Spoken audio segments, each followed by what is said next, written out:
So I got a headlight that's yellowing really bad. I tried cleaning it, but it becomes yellow all the time.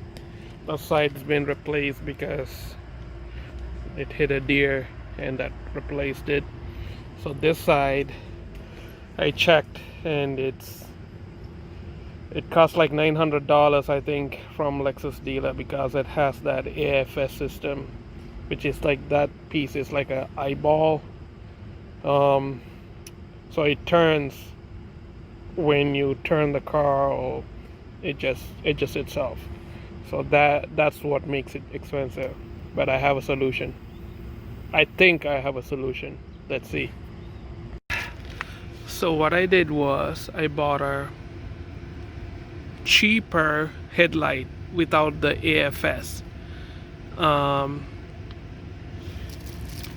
It's like this. Make sure it has that HID projector lamp. And what I'm gonna do is transfer all the internals from this to this. Hopefully I can do it.